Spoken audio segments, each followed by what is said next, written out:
스페이스 X가 미국 나스닥 시장에 화려하게 데뷔를 했습니다. 오늘 스페이스 X 관련해서 그리고 앞으로 이제 투자 전략 또 대형 거대 그 고기들이 시장 IPO 좀 줄줄이 대기를 하고 있어서 어떻게 우리 또 한국 시장을 대해야 될지 거기까지 거의 저희가 맥을 좀 찾아드리도록 하겠습니다. 강정수 블루닷 AI 연구센터장님 와 계십니다. 어서 오세요. 안녕하세요. 네, 오늘 꼭 뵙고 싶은 분 중에 한 분이었는데 114조가 이제 그 조달이 된 굉장히 큰 역대 최대 규모인 그럼요, 거죠. 역대 최고죠. 네, 스페이스 X 어떻게 보셨습니까? 저는 이렇게까지 올라갈 거라고는 생각하지 못했습니다. 네. 장중에도 되게 올라갔었고 마감도 2.1조 기업 평가로 마감을 했는데요. 네. 우선 작년에 50억 달러 정도의 적자를 낸 기업이 네. 매출도 160달러 이제 겨우 좀 넘는 이런 기업이 이렇게까지 평가받는 것 대단히 역사적인 거고요. 거의 이 정도 수준이면 벤처 캐피탈리스트가 투자하는 정도의 그 정도의 수준이 아닌가라고 저는 생각이 들 정도로 꿈의 기업인 거죠. 그렇죠. 거기에 투자한 그래서 거니까. 비전과 꿈에 투자를 했고요. 근데 사실은 현실적인 맥락도 있습니다. 많은 분들은 일론 머스크가 만들어내고 있는 우주 기업이라는 데에 투자를 했겠지만 스페이스X가 이제 상장하면서 자신들은 기업은 AI 기업이다. 네. AI 인프라 기업이다. 이런 얘기를 했던 건데요. 지금 여러분들 아시겠지만 데이터 센터를 짓는 것이 계속 난항을 겪기 시작하면서 대단히 그 비교 가치, 즉 우주 데이터 센터에 대한 기대치가 점점 올라가고 있어요. 네. 워낙 사회적 인허가가 잘 떨어지지 않다 보니 우주 데이터 센터의 가격이라는 것은 이 비교 가격이잖아요. 비교했을 때 지상에다 짓는 데이터 센터가 점점 병목이 심각해지다 보니 이제 우주로 가는 것에 대한 필요성들을 기관 투자자, 개인 투자자들이 인식하면서 물론 여기에는 하나의 정말 큰 도박이 있습니다. 바로 스타쉽의 성공. 네. 스타쉽의 성공을 전제로 하는 거지만 지금 고속도로를 짓는 것이 스타쉽이라고 한다면 이 고속도로를 통해서 만들어질 그 거대한 경제 융합, 즉 부산과 대구가 연결되고 광주가 연결되고 구미가 연결되면서 한국 사회가 발전했던 것처럼 이 고속도로를 놓는 것이 우주 로켓 산업이라고 한다면 이 고속도로를 통해서 만들어질 경제 규모가 어마어마하게 커질 거라는 것이 시간이 지날수록 기대가 커지는 거고 또 하나 정말 상장하기 전에 극적인 계약이었다고 저는 생각이 드는데 여러분 아시는 것처럼 엔스로픽이 스페이스X가 가지고 있는 즉 적자를 지금 기록하고 있는 XAI가 만들어 놓은 프로세스를 연간 150억 달러에 지금 계약을 했는데 구글이 또 추가 계약을 했습니다. 네. 구글이 추가 계약을 하면서 물론 바로 시작하는 건 아니지만 전제 조건들이 몇 개 달려있지만 연간 90억 달러에 지금 적자 폭이 지금 50억 달러인데 이런 거를 훌쩍훌쩍 뛰어넘는 계약들이 속속 이루어지고 있다는 부분에서 이제 일론 머스크의 스페이스X는 인프라 기업이다. 즉 데이터 센터를 만들어 놓고 이거를 본인들도 쓰지만 이걸 애저 서비스로 제공해 줄 수 있는 그럼 지상에서의 데이터 센터도 사실 어떤 기업보다 더 빨리 지었는데 우주에 만약에 데이터 센터를 진다면 충분하게 수요가 만들어질 수 있겠구나. 그리고 여기선 거의 독점 기업이겠구나. 네. 그러다 보니 여기에 대한 기대 수익률이 대단히 커지면서 선반영되고 있다고 볼 수가 있습니다. 네. 네. 그러니까 말씀해 주셨다시피 작년에도 7조 원에 육박하는 순손실을 기록했음에도 불구하고 약간 이제 꿈에 투자하는 그런 투자자들 패턴은 확실히 있는 듯합니다. 네. 기업도 그렇고 전기차를 대중화하겠다, 재사용 그 로켓 발사를 해서 비용을 줄이겠다, 화성 식민지를 구축을 하겠다, 여러 가지의 그 목표와 타겟을 두고 해 나가는 거기에 베팅을 하는데 이런 신뢰가 언제까지 이어질 수 있을까? 일단 이번에도 명징하게 AI 데이터 센터를 위해서 스페이스X IP로 한다고 말씀해 주신 대로 그렇게 얘기는 했습니다. 예. 물론 이제 이러한 이 성장주의 한계의 문제점은 뭐냐면 스토리가 계속해서 그 대형 서사잖아요. 정말 미래에 대한 대형 서사가 이어져야 되는 거거든요. 현대 자동차의 지금 주가가 계속해서 올라가고 있는 것은 아틀라스가 만들어내는 서사가 지금 적당하게 먹히고 있는 거거든요. 월드컵 이러니까 얘가 월드컵 직전에 볼을 넣지 않나 이런 식의 서사가 나면서 뭔가 이 사람들이 신뢰할 수 있는 서사가 진행되고 있는 것들이 대단히 중요합니다. 이런 것이 다 허풍이란 말씀을 드리는 건 아니고 일정 정도의 서사들이 계속해서 현실 가능하다라는 것을 주기적으로 업데이트를 해줘야 되는데요. 저는 올해 안에 이제 스타쉽의 상업적인 본격적인 발사는 내년 정도에 될 거라 보고 있지만 스타쉽이 한 번 정도나 두 번 정도 더 실험 비행을 하게 될 거고 이런 부분에서 얼마나 근접하게 될 것인가에 따라서 스타쉽의 주가는 대단히 크게 좌우될 거고 첫째. 두 번째는 아까 말씀드렸던 엔스로픽의 계약과 구글의 계약이 현실적으로 재무제표에 언제쯤 찍힐 것인가가 대단히 중요하다라는 거고 가장 큰 시험대는 네. 3분기 실적이 발표가 되는 아. 이제 스페이스X 우리 실적 발표 봐야 되는 거잖아요. 네. 그럼 이제 6월 달에 했으니까 이 7, 8, 9가 되는 네. 즉 10월 달에 있을 스페이스X의 인류 첫 번째의 어닝콜 네. 여기에서 그 재무제표가 투명하게 공개될 것이고 여기에서 또한 어떻게 4분기 그다음 1분기에서 매출을 증가시킬 것인지 즉 사실은 이번에 상장한 이유는 계속해서 스타쉽을 발사하기 위해서 계속해서 스타링크를 더욱더 확대하기 위해서 계속해서 AI 우주 데이터 센터를 짓기 위한 투자가 필요했기 때문에 네네. 사실은 상장을 하게 된 거라면 단순하게 이것이 3년 뒤의 먹거리다 5년 뒤의 먹거리다가 아니라 중간중간에 어떻게 이것을 비즈니스화해서 수익화해서 계속해서 적자로서 예를 들면 5년을 기다려야 되는 건지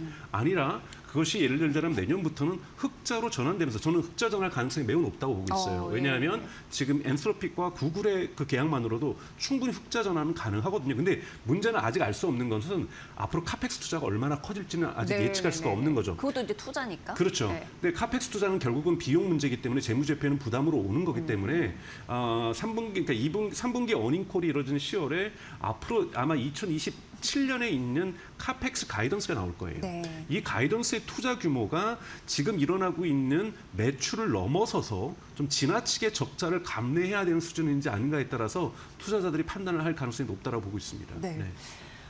막연한 이상만 제시하기보다는 그래도 현실적인 걸 좀 보여주는 게 굉장히 중요할 것 같아요. 네. 세상 이치가 그런데 네. 꿈이라는 꿈을 먹고 사는 기업이긴 하지만 어쨌든 데이터, 그런 실적 데이터도 한번 볼 필요성이 있고 네. 뭐 빚을 내는 건 좋지만 정확히 얼마 정도 내는지 이런 부분 좀 확인을 그렇죠. 시켜줘야 된다, 투자자들한테. 네.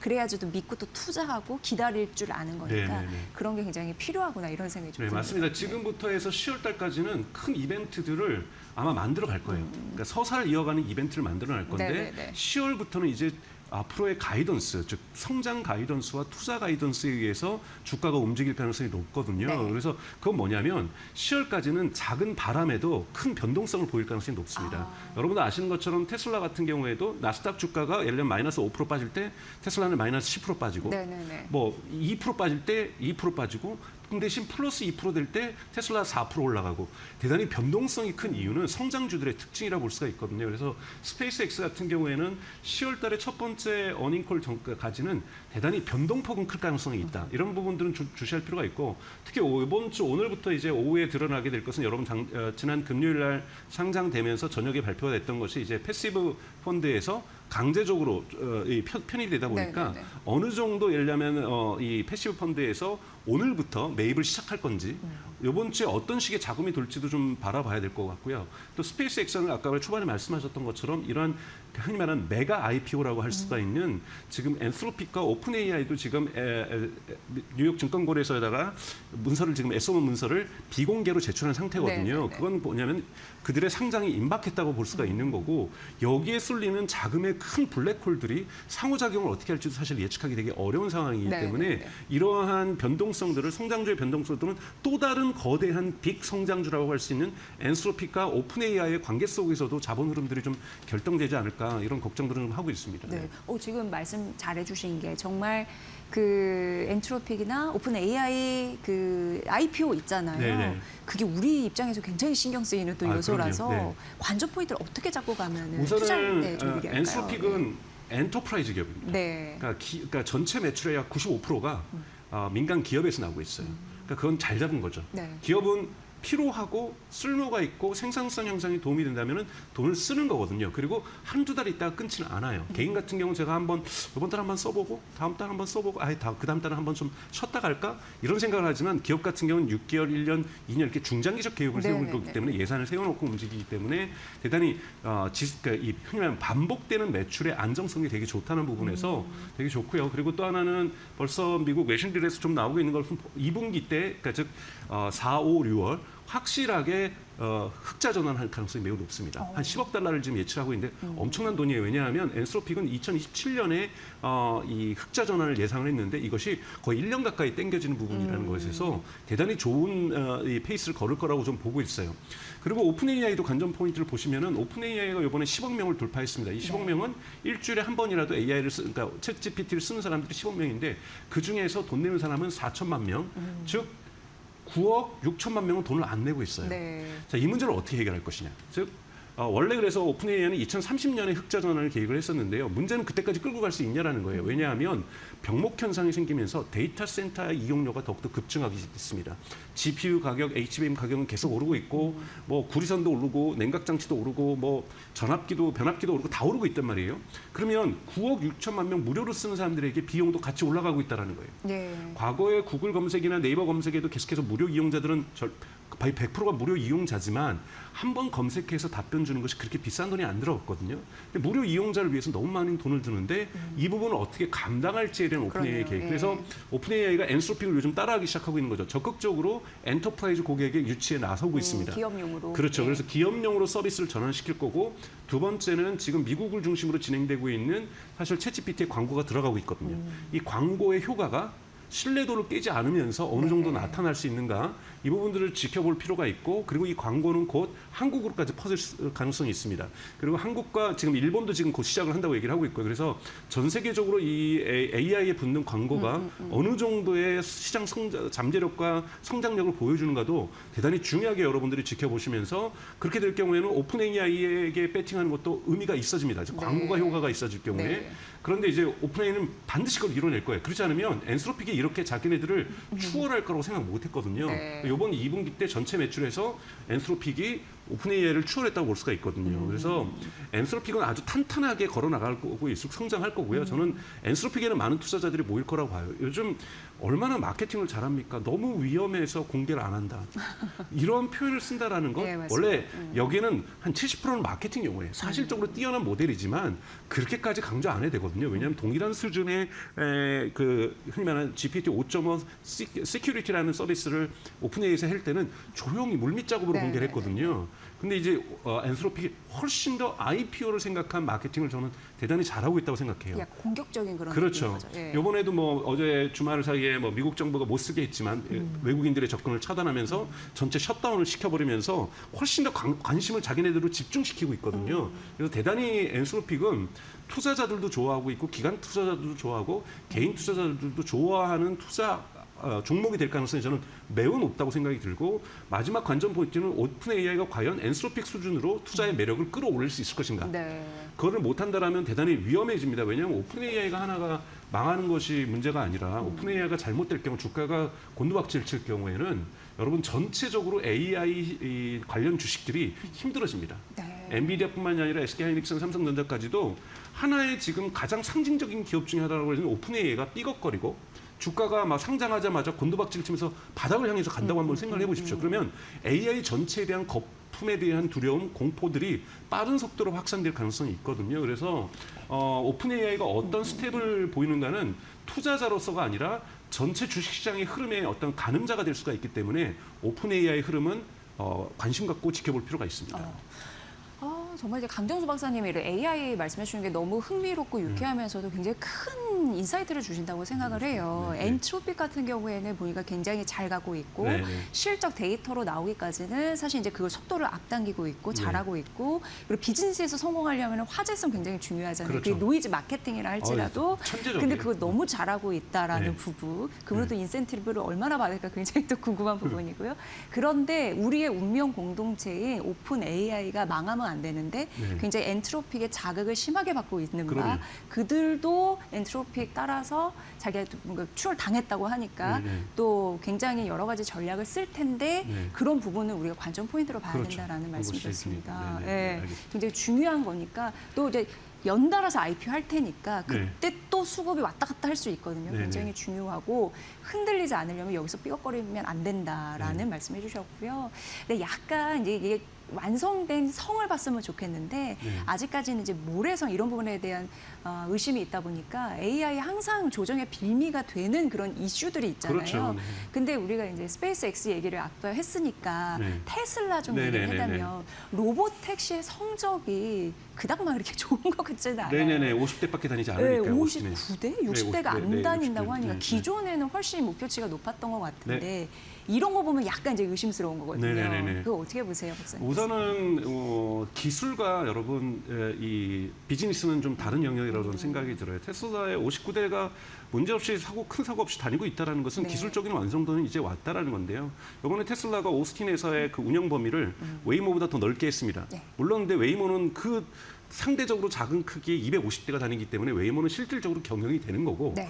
훨씬 운행 영역을 키웠음에도 불구하고 59대가 다닌다는 것은 그 잡는 건 하늘의 별 따기일 거 아니에요. 그러니까 별로 체감이 오지 않을 텐데요. 지금 테슬라가 지금 무엇을 하고 있냐면 여러분 좀 보셔야 될 것은 예를 들면 200대가 주차할 수 있는 로보택시가 주차하는 주차장에 대한 인허가를 받았다든지 이런 것들이 지금 텍사스에서 여러 군데에서 지금 나타나기 시작하고 있고 네바다에서도 나타나고 있거든요. 그러면서 고용 인력도 지금 채용 인력도 테슬라 사이트에 들어가시 보시면 거기에서 차량 청소하는 인력, 차량 운영하는 데 있어서 정리해주는 인력이라든지 텔레 오퍼레이션, 위급시하게 원격 조정할 수 있는 인력이라든지 그 부분들을 대규모 채용을 하기 시작하고 있다는 거예요. 인프라가 지금 갖춰주고 그렇죠. 있는 거예요. 인프라가 갖춰지고 있는 거고 네. 인프라가 갖춰주면 기술은 거의 완성 단계에 있기 때문에 59대가 지금 문제없이 주행되고 있기 때문에 이걸 200대, 300대 하는 것은 저는 시간의 문제라고 저는 생각이 들어요. 그래서 아마 테슬라의 로보택시 부분은 아마 뭐 이번 월드컵 때 조금 더 모습을 보여줄 수가 있는 거고 사실은 월드컵 전에 규모 있게 해서 진행했더라면 훨씬 좋았을 거라고 저는 생각이 들지만 이 부분은 좀 아쉽다고 저는 생각이 들고 네. 또 예측되고 얘기고 있는 8월, 9월에 옵티머스 3세대 출시 그러니까 즉 공장이 이제 공개될 거라고 보고 있는 거고요. 그래서 이번 여름을 기점으로 해서 로보택시의 확장도 좀 눈에 띄게 볼 수가 있고 또 테슬라 옵티머스의 출현 이런 것들을 본다라고 치면은 테슬라도 지금 스페이스X하고 함께 지금 많은 사람들이 걱정했던 것은 테슬라 주식 팔아서 스페이스X 주식 살 거다. 이러한 우려들이 있었는데 이런 우려들은 최소한 지난주 금요일은 불식이 됐다라고 볼 수가 있거든요. 지금 테슬라 주가 올라가는 모습들도 그렇고요. 그래서 여러분들이 이렇게 스페이스X하고 사실은 테슬라 X가 이것도 물론 무조건 좋은 건 아니죠. 서로 연동된다라는 것은 스페이스X에 부는 바람에 의해서 테슬라 주가도 떨어질 수가 있고 테슬라에게 부는 좋은 바람에 의해서 스페이스도 올라갈 수 있는 상호작용하게 되는 상호 연관성들이 깊어진다는 것은 하나의 긍정 요소일 수도 있지만 하나의 불안 요소도 될 수가 있습니다. 그래서 테슬라 주가도 어느 정도 이제는 좀 기대하면서 네. 하반기를 바라보셔도 좋지 않을까. 물론 지금 전쟁이 끝나서 오늘 주시장이 좋은 것은 한국 증시라든지 미국 지금 선물 시장이 좋은 이유는 전쟁의 효과라고 저는 생각이 듭니다만 좀 테슬라에게도 좀 좋은 소식들은 저는 기다리고 있다고 보고 있습니다. 네, 그러니까 스페이스X나 테슬라는 완전 다른 몸은 아니기 때문에 네. 연관성이 있는데 네. 그래도 저점 탈피에 대한 트리가 어느 정도 마련이 됐나라는 생각이 일단 네네네. 듭니다. 추가적으로 네. 좀 말씀을 드리면 네. 스페이스X하고 테슬라의 합병론에 대해서 많은 사람들이 관심을 가지고 이야기를 하는데요. 네. 합병이 될 수도 있고 테슬라는 하고 스페이스의 경영진들 합병하고 싶겠죠. 열심히 합병을 추구할 겁니다. 그리고 그걸 위해서 이번에 뉴욕 증권거래소에다가 우리가 매입할 수 있다. 합병이 아니라 아예 테슬라가 스페이스X가 추가 유상증자를 해서 매입할 수 있다라는 이러한 계획까지도 발표했기 때문에 이 합병의 가능성은 열려 있지만 자꾸 일론 머스크가 공식적으로 부정하고 있는 이유는 이거를 한번 긍정했다가 네. 주식 문제가 되면은 뉴욕 증권거래에서 경고를 받는 부분도 있고 처벌을 받는 부분도 있지만 정치권의 결정이라는 거예요. 그러니까 비즈니스적 관점에서 경영학적 관점에서는 합병이 맞습니다. 시너지 효과가 명백해 보이니까요. 하지만 그런 거대한 기업의 출현을 과연 미국 정부가 허가할 것인가? 그리고 이거는 유럽연합도 여러 번 허가권을 갖고 있습니다. 왜냐하면 스페이스X가 스타링크를 통해서 유럽의 고객을 가지고 있고 테슬라가 유럽의 고객을 가지고 있기 때문에 유럽의 서비스가 진출된 기업의 합병은 유럽연합도 이것을 예스 노를 할 수가 있거든요. 그러면 유럽연합과 미국이 여기 합병에 대해서 동의할지는 누구도 지금 장담할 수가 없는 상황이에요. 네. 긍정적으로 바라볼 수도 있지만 정말 미국 정부가 이걸 드라이브를 걸면서 합병을 용인해주면서 유럽연합까지 압박하면서 반드시 이것은 미국의 국익을 위해서 합병을 용인해달라고 압박을 넣지 않는 이상 합병이 불가능하다는 거예요. 그래서 정치적 허들이 너무나도 크다라는 거기 때문에 이걸 가지고서 테슬라 주가가 올라간다, 스페이스X가 주가가 올라간다라는 이런 기대치는 저는 너무 좀 위험한 기대치라고 저는 생각이 듭니다. 네. 그 합병에 환경에 대한 이슈는 좀 멀찌감 띄워놓고서 바라보는 게 중요하네요. 네. 어쨌든 스페이스X 같은 경우에는 생존을 위한 전략으로 굉장히 뭔가 그 다음 도약을 위해서 노력해야 될 지점이긴 하네요. 보여줘야 되는 네. 것이 있기 때문에 오늘 AI 시대의 스페이스X IPO에 관련된 후 전략 너무 인사이트 있게 잘 들었습니다. 앞으로도 네. 좀 종종 부탁드릴게요. 네, 감사합니다. 강정수 박사님과 함께했습니다. 고맙습니다. 고맙습니다.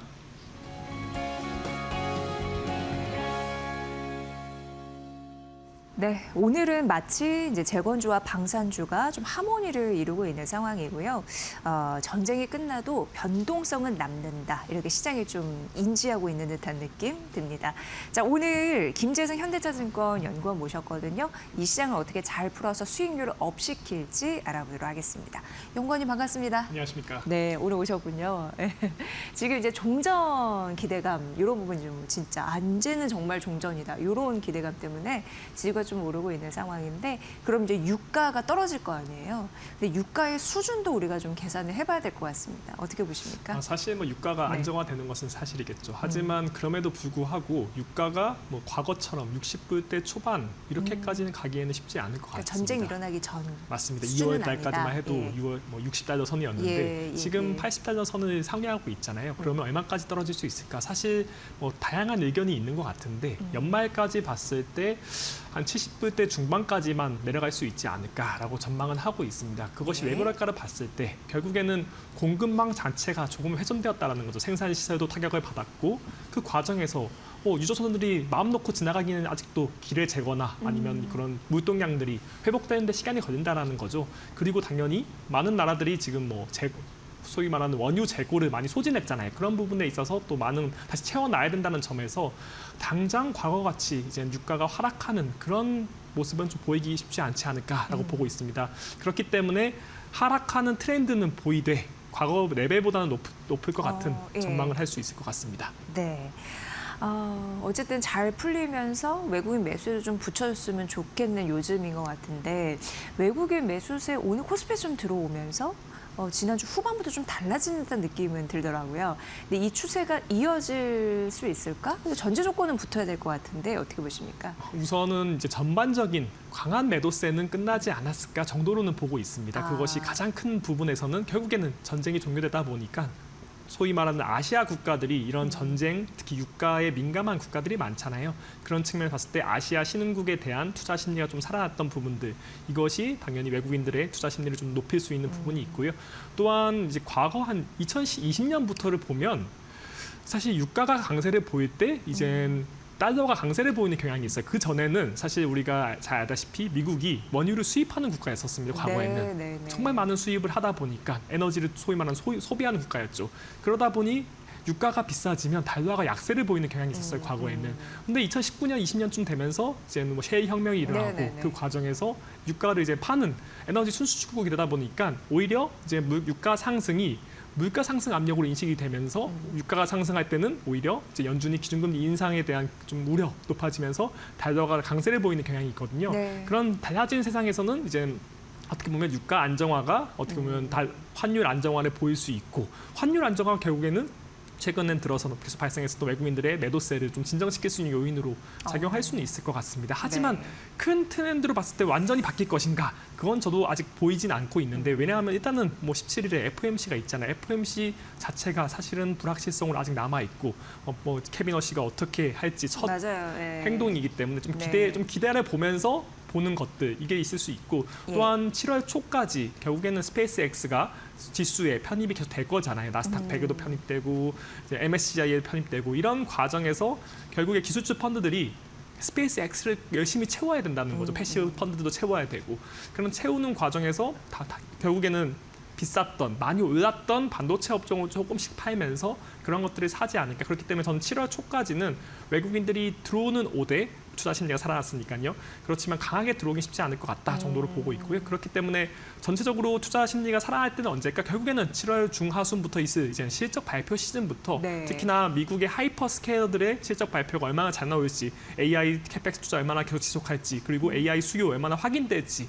이런 것들을 확인하면서 결국에는 투자 심리가 살아나고 그때부터 외국인들이 좀 더 들어올 수 있지 않을까 정도로 보고 있습니다. 네, 그러니까 연구원님의 분석에 의하면 현재 외국인은 매도가 주춤한 걸로 보면 맞습니다. 되는 거고 맞습니다. 매수 추세가 지속될지는 눈여겨봐야 될 요소가 있는데 그중 하나가 또 FMC. 근데 말씀해 주다시피 케빈 워시 그 연준 의장이 이제 바통을 이어받아서 첫 데뷔전을 치르잖아요. 그래서 이번에 같은 경우에는 금리 결정이 좀 수순을 밟을 것이다 예상대로. 이거 맞나요? 사실 네. 이번에 뭐 발표할 게 없겠죠. 네. 사실 뭐 전쟁도 끝났고 물가 상승 압력은 있지만 유가가 낮아질 거기 때문에 그런 것들을 고려한다면 당연히 동결할 것으로 전망은 되고 있습니다. 네. 시장에서는 이제 경계하는 것이 무엇일까를 봤을 때 네. 케빈 워시가 뭐 점도표를 안 찍는다던가 아니면 정말 가이던스를 지금까지는 파월이 정말 많이 줬잖아요. 우리는 어떻게 하겠다 이런 가이던스를 많이 줬는데 사실 케빈 워시는 이런 거에 대한 좀 부정적인 입장을 과거에 가지고 있었단 말이죠. 네. 그런 것들을 고려했을 때 이런 것들을 안 해버리면 어떻게 하지? 그러니까 통화 정책의 방향성을 줬던 것들을 이제 어떻게 바꿔갈 것인지 케빈 워시 체제에서 한 번도 우리가 경험을 아직 안 해봤기 때문에 케빈 워시 체제, 케빈 워시의 커뮤니케이션 방법 이 부분에 대해서 아직 확인될 게 없기 때문에 아직 경계를 하는 것 같아요. 하지만 미국채 금리가 상당히 아직도 4.5 가까이 10년물 금리가 네. 가까이에 있고 이런 것들을 고려했을 때 과연 과감하게 뭐 케빈 워시가 매파적으로 나올 것인가 그럴 거라고 보고 있지는 않습니다. 저는 되게 허심탄회하게 그냥 되게 시장을 안정화시키면서 자기의 이제 미래적인 어떤 것들의 그런 자기가 어떻게 하겠다 이런 것들을 살포시 밝히지 않을까 정도로는 전망하고 있지만 뭐 과감하게 뭐 점도표를 안 찍고 막 엄청 과감한 액션을 보이기에는 시장이 아직 약해요. 채권 시장이. 네. 그렇기 때문에 조금은 조심하면서 돌다리를 두드려가면서 좀 통화 정책에 대한 방향성을 보여주지 않을까라고 보고 있습니다. 네.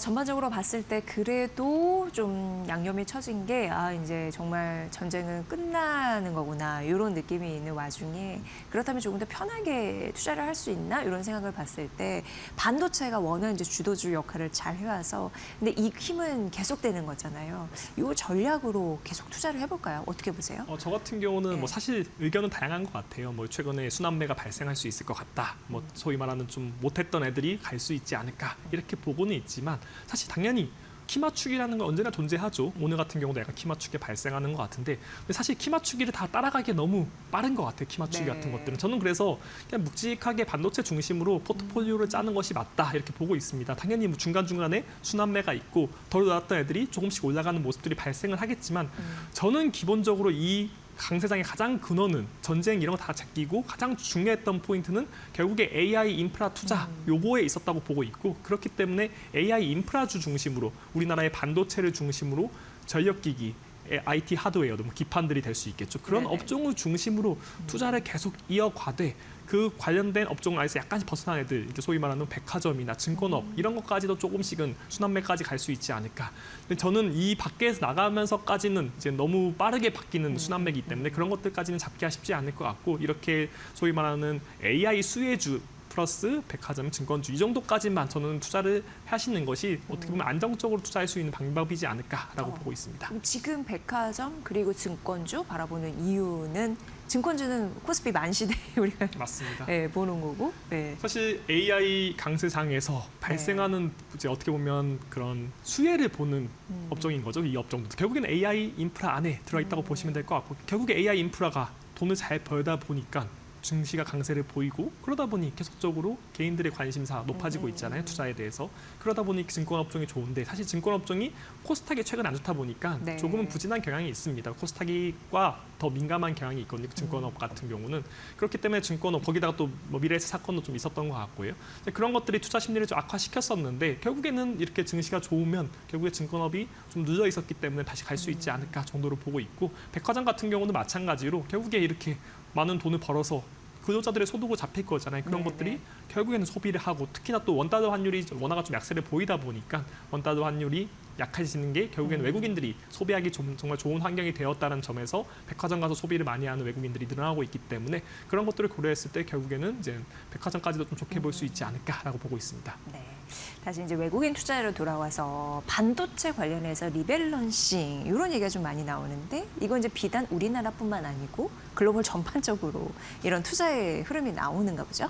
맞습니다. 예. 아까 처음에 말씀드렸던 것처럼 스페이스 X 상장 이런 것도 있었고 또한 우리가 3월 달부터 전쟁의 이슈가 있다 보니까 아시아 국가들에 대한 좀 투자 심리 악화 외국인들의 그런 것들이 있다 보니까 한국 증시가 워낙 강세를 보였으니까 외국인이 많이 팔았죠. 거기에 더해서 사실 자세히 보시면 TSMC도 외국인 상당히 많이 팔았습니다. 그러니까 네. 대만 증시가 외국인들의 플로우가 3월 이후에 거의 뚜렷하게 움직이고는 있습니다. 하지만 그걸 쪼개서 보면 TSMC는 계속 파는데 나머지 업종에 대해서는 좀 사고 있는 모습들이 있는 것 같아요. 네. 결국에 한국에서는 반도체, 우리나라 삼성전자, SK하이닉스를 팔았고 대만에서는 TSMC를 팔았고 이런 것들이 결국에 3월부터 되게 또 심해졌던 모습들이 있거든요. 결국에는 전쟁에 대한 리스크를 많이 반영하면서 아시아 국가들이 좀 더 취약하다 보니까 아시아 국가들 특히나 AI 인프라로 인해서 한국 삼성전자, SK하이닉스 그리고 여기다가 TSMC 정말 많이 올라 작년부터 많이 오르다 보니까 오른 애들을 조금은 좀 리밸런싱하면서 덜 올랐던 업종들 중심 또한 최근에는 뭐 스페이스X 같은 애들 그런 것들을 사야 되는 자금으로 사용하는 것이 아닐까라고는 보고 있습니다. 사실 뭐 네, 이것을 네. 뭐 확인할 수 있는 방법은 없죠. 근데 그런 것들이 근데 이제 외국인 자금 흐름에서 발생하는 것 같다. 그렇기 때문에 제가 말씀드리는 부분은 외국인들이 들어올 때는 또 어디로 먼저 들어올까 봤을 때 반도체를 제일 많이 팔아놓고 포지션을 많이 축소해 놨기 때문에 반도체 업종을 중심으로 다시 들어올 수 있을 것 같다고 보고 있고 그렇기 때문에 제가 앞서 말씀드렸던 것처럼 반도체 중심으로 포트폴리오를 좀 준비해 놓는 게 좋은 것이 다시 한번 베팅하는군요. 다시. 맞습니다. 물론 강하게 네, 네, 처음 네. 말씀드렸던 것처럼 강하게 들어올 만한 네. 환경은 아닐 수도 있겠지만 그래도 외국인이 들어온다면 결국에 한국에 반도체를 사러 들어오는 거거든요. 그렇기 때문에 반도체 업종에 대해서 먼저 비워놨고 특히나 삼성전자 같은 경우는 10년 평균 외국인 지분율을 봤을 때 사실 거의 하단에 있어요. 이제는 그렇기 때문에 상당히 많이 비워놓은 상황이다라고 네. 할 수 있을 것 같고 그렇기 때문에 외국인들이 사기 시작한다면 어디부터 살다라 본다면 많이 비워놓은 업종들 반도체 업종 중심으로 들어오지 않을까라고 보고 있습니다. 네. 개인 투자분들 요즘에 ETF 많이 하시잖아요. 그러면서 자금 쏠림도 그쪽으로 지금 진행이 되고 있는 상황인데 그러다 보니까 대형주가 더 강할 수밖에 없는 원인 제공을 하는 듯 하더라고요. 근데 이러한 추세는 더 이어질 가능성이 있다라고 보시는 듯합니다. 아 맞습니다. 네, 사실 우리가 수급이라는 게 세 가지밖에 네. 없잖아요. 개인, 외국인, 기관. 네. 근데 사실 기관이라는 곳은 뭐 들어올 만한 요소가 없는 것 같아요. 이제는 왜냐하면 잘 아시는 것처럼 뭐 연기금, 지금 국민연금 같은 경우는 국민의 주식 비중이 상단을 넘었습니다. 그렇기 때문에 매도를 하긴 했지 매수를 하기에는 쉽지 않은 환경이다. 그렇기 때문에 결국에는 손바뀜이 외국인들이 팔고 개인이 샀던 올해 YTD 기준으로 올해 한 해 동안 이제 외국인은 120조 넘게 팔았거든요. 그것을 다 받쳐준 게 결국엔 개인이 사는 ETF 이 두 가지라고 보시면 될 것 같아요. 그렇기 때문에 이 ETF를 중심으로 개인들이 투자를 하고 있는 과거에는 코스닥도 사고 종목을 많이 했다고 본다면 이제는 ETF 중심으로 투자를 많이 하는 경향들이 발생하고 있다는 점에서 첫 번째로 나타나는 현상이 ETF라는 것은 바스켓이잖아요. 시가총액 기준으로 많이 삽니다. 물론 시가총액 아닌 테마도 있지만 시가총액 중심으로 사다 보니까 당연히 대형주 중심으로 투자가 되기가 쉽다. 물론 우리가 뭐 코스닥 액티브 펀드 같은 것들이 있긴 하지만요. 네. 그렇기 때문에 기본적으로는 대형주 중심으로 투자가 될 수밖에 없다라고 보고 있고 개인들이 투자를 많이 하는 시대에 특히 ETF로 투자를 많이 하는데 거기에 네. 특징 중 하나가 레버리지 ETF를 상당히 많이 하고 있습니다. 그렇기 때문에 레버리지 ETF를 많이 하고 있다는 점에서 사실 이런 변동성도 더 키우는 것이 아닌가라고 보고 있습니다. 그렇기 때문에 외국인 수급이 비어있는 상황에서 이런 개인들의 ETF, 특히 레버리지 ETF 중심 투자가 결국엔 대형주 중심 강세장 또한 그런 변동성을 많이 만드는 강세장을 만드는 것 같다라고 보시면 될 것 같습니다. 네.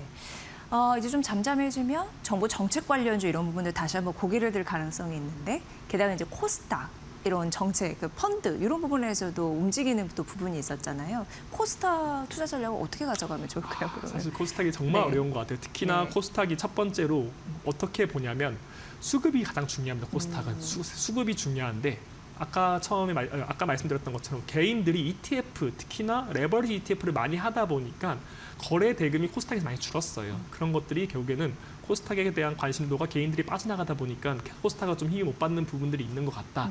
결국에 그래서 새로운 수급이 들어올 수 있을까? 개인들은 한동안은 좀 코스닥은 좀 안 보지 않을까로 본다는 측면에서 코스닥이 갈 만한 요소가 사실 아주 크진 않다. 그렇기 때문에 종목 단으로 잘 접근하시는 게 중요할 것 같다라고 보고 있고 두 번째로 봤을 때 이제 코스닥은 바이오가 좋아야 됩니다. 결국에는 맞아요. 바이오의 비중이 바이오. 상당히 크기 네. 때문에 바이오가 좋아야 되는데 바이오가 좋기에는 뭐 그냥 그 글로벌 기준금리 인하 기조나 이런 것들이 좀 발생해야 되는데 그러기엔 좀 쉽지 않은 환경들 네, 그런 네, 것들이 네. 발생하고 그렇기 때문에 2차 전지나 특히 반도체 소부장 쪽으로 좀 접근하셔야 되지 않을까 정도로만 말씀드릴 수 있을 것 같고 반도체 소부장 요즘에 많이 좀 변하긴 하더라고요. 그러니까 그런 네, 것들이 네. 결국에는 반도체 소부장이 왜 좋냐를 봤을 때 결국에 AI 인프라에서 네, 네, 네. SK 하이닉스가 그렇게 생산량을 늘린다면 결국에는 그 SK 하이닉스가 반도체 공장을 만드는 그 기업은 아니잖아요. 결국에 부품을 사와서 재료를 사와서 생산량을 늘릴 거기 때문에 소비장이 좋았던 것 같은데 그런 것 측면에서 봤을 때 그런 쪽으로 되게 집중적으로 수혜 업종을 찾아가면서 투자를 네. 하셔야지 코스닥 전체가 오를까? 이렇게 대해서는 저는 수급적인 측면 같은 것들을 고려했을 때 쉽진 않을 것 같다. 특히나 코스피가 워낙 지금 강한 변동성과 강한 강세장을 보이고 있기 때문에 다들 그쪽을 플레이하고 싶어 하기 때문에 코스닥에 대한 소외가 조금 있지 않을까라고 보고 있습니다. 네, 대형주와 중소형주 오늘 좀 흐름을 갈리는 이유도 이런 원인이 좀 반영됐을까 이런 생각을 혼자 하게 되네요. 맞습니다. 네, 시장 변동성을 감안하면서 전략을 짜셔야 된다라고 이미 시장은 좀 힌트를 주는 듯한데 어쨌든 우리가 이런 과정을 잘 견디면 시대는 좀 열릴 거잖아요. 맞습니다. 그 길목에서 투자 조언, 뭐 주의사항, 전략 이런 게 있을 것 같습니다. 사실 지금 네. 전략을 짜기가 상당히 힘든 것 같아요. 네. 레벨도 많이 높아졌고 변동성도 크기 때문에 어떻게 뭐 추격 매수를 하시라 이렇게 말씀드리긴 좀 어려울 것 같고 지금 결국에 이런 ETF를 중심으로 개인들의 수급이 지금 코스피를 지배하고 있는 상황에서 네. 결국에는 강한 강상이 나오겠지만 대형주 중심의 변동성이 강한 강세장이다. 그러니까 과거에는 겪지 못했던 강세장이죠. 물론 옛날에는 특히 미국 같은 경우도 잘 아시겠지만 미국 강세장을 보면 빅스가 상당히 낮아요. 변동성이 네. 낮게 움직이면서 쭉쭉 올라가는 거죠. 그러니까 하루에 움직이는 양이 별로 크지 않다는 거죠. 하지만 한국 증시를 보면 하루에도 뭐 갑자기 뭐 브레이크 걸리고 막 그러니까요. 그러다 보니까 그런 것들이 하루에도 왔다 갔다 한다는 점에서 변동성이 정말 강한 강세장이다. 그렇기 때문에 이것이 되게 조심스럽게 접근하실 필요는 있다. 그래서 저는 가장 유리한 전략은 결국에 뭐냐 조정시 매수 이 전략이 가장 좋은 것 같아요. 뭐 밀리면 사자, 밀사라고 하잖아요. 요즘에 밀리면 사는 전략이 가장 좋을 것 같은데 결국에 이게 변동성이 워낙 큰 장이기 때문에 하루 또는 일주일 동안 10% 왔다 갔다 하는 건 너무 일상화가 된 것 같아요. 네, 그렇기 네, 때문에 네. 마이너스 10%, 저 같은 경우는 마이너스 20% 사이 정도에서 분할 매수로 접근하시는 것이 맞지 않을까 정도로 보고 있습니다. 그렇기 때문에 밀렸을 때 사시는 전략이 가장 효과적이다라고 보고 있습니다. 거기다가 이번 강세장에서 자세히 보시면 사실 20%를 넘게 빠진 적은 없습니다. 물론 장 중에는 그렇게 빠질 수 있지만 종가 기준으로 봤을 때는 19.9%가 딱 고점 대비 저점이 딱 19.9%. 사실 20%를 넘어간다는 것은 기계적인 매도세도 나올 수 있고 투자 심리도 훼손될 수 있다는 점에서 20% 넘는 레벨은 좀 경계해야겠지만 저 같은 경우는 20%까지가 거의 끝단이다 정도로 본다면 저는 20% 가까워질수록 강한 매수를 통한 좀 밀리면 사자 전략을 하고 있습니다. 또한 중요한 것은 결국에 이 강상이 끝나버릴 수도 있잖아요. 언젠가 끝날 것인데 그럼 결국에는 반도체 사이클을 계속 보셔야 돼요. 결국에 네. 이것이 뭐 수급으로만 계속 갈 수 있는 게 아닌 게 결국에 펀더멘탈을 중심으로 한 강상이라는 점에서 이 펀더멘탈이 훼손될 것인지 아닐 것인지 이런 것들에 집중하시면서 보셔야 되는데 결국에는 지금 반도체 중심의 이익 증가가 계속되고 있다는 점에서 오히려 한국 증시의 실적 발표도 중요하지만 계속적으로 보셔야 되는 것이 2분기 실적 발표에서 중요한 것이 네. 하이퍼스케일러들이 어떻게 투자를 할 것인가, 하이퍼스케일러들이 AI 수요에 대해서 확인이 되고 있을까? 왜냐하면 걔네들은 AI 수요를 확인하면서 결국에 캐펙스 투자를 계속 할 거니까요. 그런 것들을 계속 확인하시면서 만약에 거기서 워닝 시그널이 나온다는 것 한다면 조금은 경계해야 될 것 같다라고 보고 있지만 저희 하우스 같은 경우는 2027년까지는 이익 증가가 꾸준하게 반도체는 발생할 수 있다고 보고 있기 때문에 이 이익 증가를 중심으로 한 강상은 올해 하반기까지는 꾸준하게 나타날 수 있을 것 같다. 그렇기 때문에 올해 하반기까지는 변동성은 심하겠지만 강상을 즐기셔야 된다라고 말씀드릴 수 있을 것 같습니다. 네. 그러니까 오늘 김재승 연구원님은 밀리면 사자 전략이고 뭘 사야 되는지는 이제 대형주 그리고 중소형주 나눠서 말씀해 주셨고 큰 투자의 틀에서는 AI 수요가 잘 버티는지 이게 강세가 지속이 되는지 그게 중요하다라고 언급을 해주셨습니다.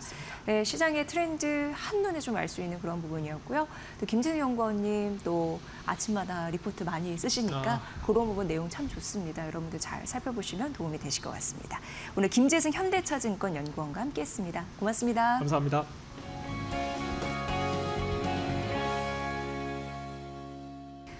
한국 증시의 수건이 하나 둘 이루어지고 있습니다. 더 많이 이루어졌으면 좋겠습니다. MSCI 선진국 편입 이슈 이런 부분이 잘 원활하게 진행이 되고 있을지 궁금한데 이 이슈부터 풀어봐야겠죠. 자, 오늘 박근호 이데일리 TV 전문위원 모셨습니다. 위원님 반갑습니다. 안녕하십니까. 네, 요거 좀 잘 됐으면 좋겠는데 네. 어떤 요인이 필요한 건지 네. 잘 원활하게 좀 될 가능성이 네. 있는지 궁금합니다. 일단 MSCI는 이제 주식 시장을 갖고 있는 나라들은 세 단계로 이제 나눠 놓고 있는데요. 우리가 어떤 디벨로프드 마켓이라고 해서 선진국, 그다음에 우리나라가 포함되어 있는 이머징 마켓 (EM이라고 표현하고 네. 그다음에 아프리카 국가들이 이제 대부분 포진되어 있는 이제 프론티어 마켓으로 나눠져 있는데 이번에 우리나라가 이제 이머징 마켓에서 이제 디벨로프드 마켓 선진국 지수로 편입이 될 가능성이 높다라는 이제 분석이 좀 나와주고 있는데요. 네. 이게 이제 단계를 한 단계 상향해야 되는 거니까 MSCI에서 요구하는 조건이 상당히 좀 까다로워요. 네, 그래서 그 그렇겠죠. 부분이 네. 어떤 걸 요구를 하고 있고 우리나라는 그걸 어떻게 해결해 나가고 있는지 한번 좀 나눠서 잠깐 좀 살펴보도록 하겠습니다. 첫 번째 이제 MSCI에서 요구를 하는 것은 외환 시장을 24시간 운영을 해라. 지금 현재 우리나라 이제 새벽 2시까지 운영하고 있잖아요. 이 부분을 이제 24시간으로 이제 운영을 해라라고 요구를 하고 있고, 두 번째는 역외 원화 결제. 이 부분은 이제 우리나라 금융 시장의 문을 닫아도 이제 외국에서 원화로 이제 환전이라든가 여러 가지 부분들을 결제를 할 수 있게 네. 만들어 놔라. 이 부분을 좀 요구를 하고 있는 상황이고요. 두 번째는 외국인 투자자 등록제의 완전한 폐지를 강력하게 요구를 하고 있는데 외국인 투자자 등록제라는 것은 어떤 거냐면 외국인들이 우리나라 이제 기관 투자자도 마찬가지고 개인 투자자도 마찬가지고 우리나라에서 주식을 살려면 네. 지금은 이게 좀 많이 반 정도 폐지가 됐는데 과거 같은 경우는 금감원에서 어떤 등록을 해서 아이디도 받아야 되고 굉장히 절차가 복잡했어요. 이런 부분들을 좀 지금은 이게 좀 어느 정도 해소가 좀 됐죠. 하지만 여기서 이제 외국인들이 더 원하는 게 무엇이냐면 우리나라는 눈만 뜨면은 경제방송 보면 나오는 얘기가 외국인들이 전날 뭐 몇 조 원 샀어요. 네, 뭐 기관들이 네. 팔아 이런 수급. 것들이 나오잖아요. 네. 외국인들이 왜 우리 포지션을 시장에다 노출을 시키냐. 미국은 네. 개인 외국인 기관 포지션 발표를 안 하거든요. 그러니까 생각해보니까 그렇네. 그렇죠. 미국은 발표를 안 합니다. 네. 이거를 완전히 이제 공개를 하지 말아라. 이건 이제 원하고 있는 상황이고, 그 다음에 두 번째로 중요한 게 공매도예요. 니네 대한민국 껌뻑하면 공매도 금지시키는데 이거 금지하면 안 된다. 위를 볼 수 있으면 아래도 봐야 되는데 공매도 절대 금지하지 말아라. 그 다음에 기업들이 이제 삼성전자나 하이닉스가 어디에 뭐 수주를 했다, 뭐 납품을 받았다 이런 것들을 할 때 공시를 하는데 그걸 영어로도 똑같이 공시를 해라. 이제 영문 공시를 의무화를 이제 원하고 있는 상황이고, 여섯 번째는 이제 외국인 통화 계좌인데 우리나라 분들이 미국의 뭐 스페이스X를 산다 그러면 미국 그 증권회사의 계좌를 안 트잖아요. 네. 이거는 우리나라가 이제 통화 계좌를 이용을 하는 건데 네. 옴니버스 어카운트라고 하는 건데 이건 얼마 전에 풀렸죠. 이제 외국인 개인 투자자분들도 우리나라 주식 이제 살 수 있잖아요. 이렇게 크게 한 6가지 정도를 MSCI가 원하고 있는데 여기에 70% 정도는 이행을 했다. 이렇게 네. 시장이 이제 내다보고 있는 겁니다. 네, 어쨌든 다 뜯어고추라 막 이렇게 맨 처음에 나와서 굉장히 좀 네. 까다로웠는데 또 네. 하나둘 우리가 또 해주는 어쨌든 네, 뭐 맞습니다. 접근성을 좀 좋게 하기 때문에 그럼 절차도 까다롭겠네요. 절차는 이제 3단계로 봐야 되는데요. 이제 지금 이번 달이죠. 6월 23일 날 일단은 워치리스트 관찰 대상국에 이제 포함이 될 가능성이 높다라는 분석인데 이 관찰 대상국에 포함이 된 다음에 한 1년에서 2년 정도 MSCI가 우리나라를 지켜봅니다. 네. 얘네가 이 선진국 지수로 이제 들어갈 수 있는 자격을 계속적으로 좀 이행을 하고 지키고 있는 걸 한 1, 2년 정도 지켜본 다음에 만약에 이번에 등재가 된다라고 하면은 이제 28년도쯤에 내후년쯤에 이제 선진국 지수로 실질적으로 편입이 되고 그 다음에 세 번째로는 이제 리밸런싱이나 이제 자금이 들어오고 나가는 거는 한 1년 정도 뒤에 한 29년도 정도 이렇게 좀 예상을 하고 있는 상황입니다. 네. 그리고 우리나라가 현재 글로벌 국가를 이렇게 줄 세어봤을 때 시가총액이 7위 네. 정도라고 하더라고요. 네네네. 그 안에 대단합니다. 네, 선진국, 뭐 신흥국 어떻게 좀 줄 세울 수 있을까요? 네. 이제 이 MSCI에서 선진국 지수에 포함된 나라, 그다음에 우리나라가 포함된 이머징에 포함된 나라들을 살펴보면 좀 뭐라 그래야 될까, 자존심이 좀 상한다? 약간 그럴 만한 요소가 그런 있군요. 부분들이 있어요. 네. 이제 선진국 지수에 포함된 나라는 23개국이고 이머징 국가는 24개국인데 이 선진국 지수에 당연히 들어가는 이제 미국이나 뭐 일본이나 캐나다 이런 부분들 우리가 이해를 하긴 합니다만은 홍콩, 싱가포르도 선진국 들어가 있죠. 그쪽은 이제 금융 허브가 워낙 잘 돼 있으니까. 근데 제가 이제 선진국 지수에 포함된 나라를 몇 개 더 말씀드리면 체코, 네, 그 다음에 네. 이스라엘, 그리스, 그 다음에 포르투갈 이 나라들도 선진국 지수에 들어가 있어요. 네네네. 사실 우리나라 입장에서 지금 포르투갈과 체코와 지금 한 등급 아래에 있다라는 것은 조금은 네. 좀 자존심이 많이 상하고. 그다음 유럽 대부분의 나라들은 다 선진국 지수에 들어가 있죠. 그리고 우리나라 포함한 이제 이머징 국가들은 이제 중국, 그다음에 대만, 인도, 말레이시아, 인도네시아, 필리핀, 태국 이런 국가들이 지금 우리나라랑 같은 레벨에 있는 어떤 이머징 마켓에 포함된 국가들이라고 보시면 될 것 같습니다. 위원님도 그렇고 우리가 딱 듣기로는 저 국가보다는 우리가 위 아닌가 이렇게 네, 네. 생각할 만한 맞습니다. 이유가 있는데 네. 그 기준은 도대체 뭔가요? 그들만의 왜 기준이 네. 우리에게는 왜 상식적으로 안 네. 받아들여지는 건지. 일단 가장 중요한 게 네. 그 규제예요, 규제. 규제?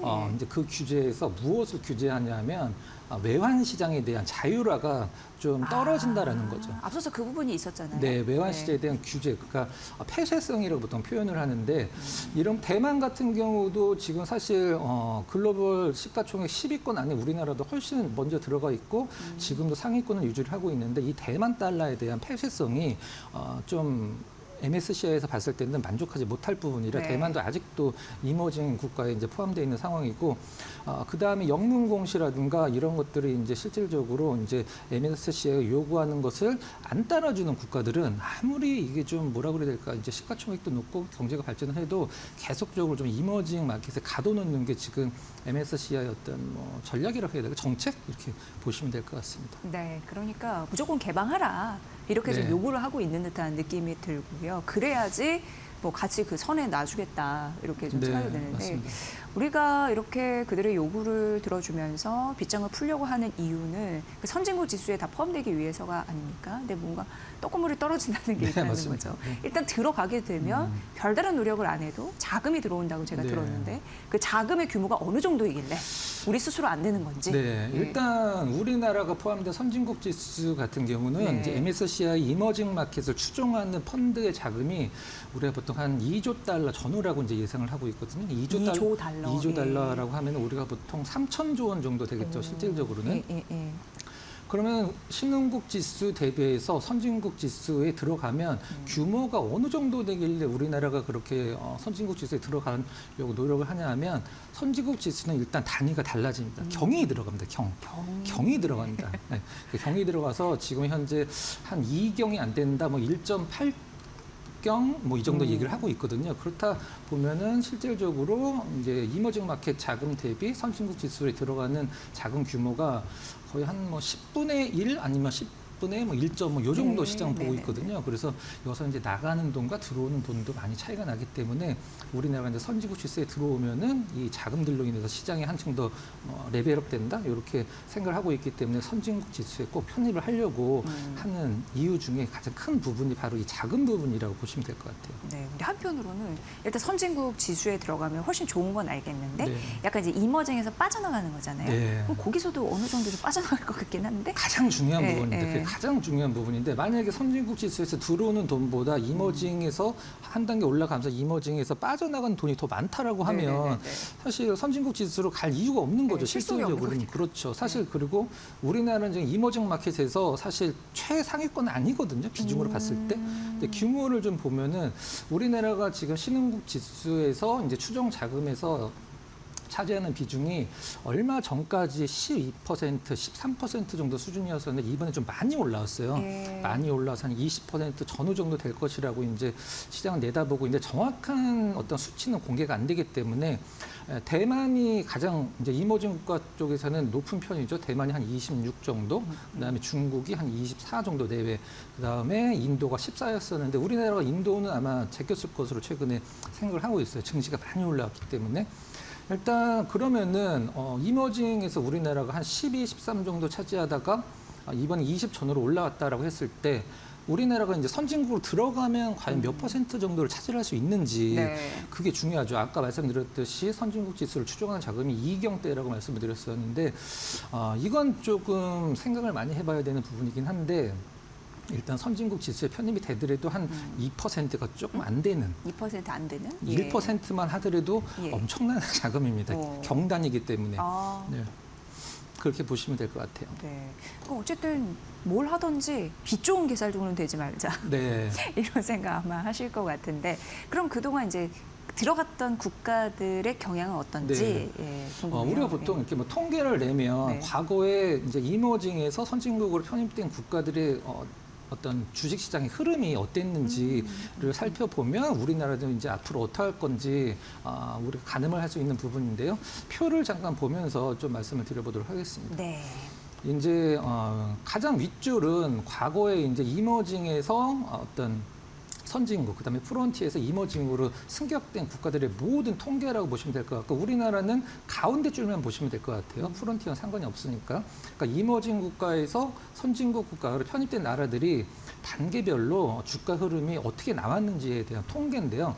일단 우리나라가 6월 23일에 이제 등재가 된다라고 가정을 했을 때 워치리스트에 등록이 되면은 일단 그 실질적으로 이 선진국 지수로 편입될 때까지 주식시장이 뭐 그렇게 많이 오르진 않았네요. 통계 보니까 4.8% 정도 올랐고 그 다음에 워치리스트 등록돼서 1년, 2년 동안 관찰을 하다가 이 나라 이제 선진국으로 편입해도 되겠는데 이제 땅땅땅 선진국 편입 결정이 났을 때 주식시장이 오히려 좀 빠졌습니다. 그렇네요. 그 다음에 편입 이후에 1년 동안 주식시장이 그동안에 편입된 나라들 4나라 정도를 지켜봤을 때 굉장히 안 좋았는데 물론 이거는 실질적으로 그때 당시에 주식시장 분위기도 중요하지만 이유가 좀 있어요.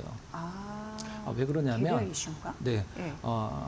들어오는 돈보다 네. 나가는 돈이 먼저 나갑니다. 먼저 동시에 들어오는 게 아니라 동시에 들어오는 게 아니라 네. 선진국 지수 추정 자금이 들어오기 전에 네. 이머징 마켓 자금들이 먼저 빠져나가기 그렇군요. 때문에 일단은 이 부분은 뭐 분위기도 중요하긴 합니다만은 꼭 과거에 이랬다라고 해서 현재 이럴 것이다라고 우리가 담보할 수 없긴 합니다만은 분위기는 이제 뭐 빠져나가는 돈 때문에 좋진 않았다 평균적으로 이렇게 보시면 될 것 같습니다. 네, 그러니까 이머징 빠져나간 그 대가를 일단 치르고 그 다음에 이제 많은 돈이 유입되는 그런 좋은 시나리오를 상상을 하는 그런 패턴이 되겠네요. 근데 이제 궁금한 부분이 저기 보니까 워치리스트가 있잖아요. 네. 단박에는 통과 안 시켜주니까 계속 네. 관찰한다는 거잖아요. 네. 근데 일단 거기에 들어가게 되면 끝까지 결과를 얻을 수 있는 가능성은 더 높아지는 거죠. 네, 아까 이제 말씀드렸듯이 지금 네. MSCI가 이제 우리나라한테 니네 이런 것들을 이행을 하면은 선진국 지수로 편입이 될 가능성이 높아라고 해서 요구하는 것들에 대한 이행률이 정확히 수치로 표현을 할 수는 없긴 합니다만은 70%가 넘었기 때문에 네. 이제 등재 가능성이 높다라고 얘기를 하는데 우리나라가 과거에 굉장히 오래전 얘기죠. 거의 뭐 20년 전에 18년 전에 2008년도에 워치리스트에 등재가 된 적이 있었어요. 그러면은 이제 잘만 하면은 이제 선진국 지수에 이제 편입이 될 수 있었었는데 그때는 2008년도에 이제 워치리스트에 등록이 된 후에 선진국 지수 편입이 불발이 됐거든요. 네. 그때 불발이 된 이유가 이제 실질적으로 이제 공매도 문제도 그때 상당히 좀 많이 시장에서 좀 작용을 했고 그 다음에 역외 거래, 원화의 역외 거래를 24시간 가동하지 않는다, 허용하지 않는다 이런 부분들.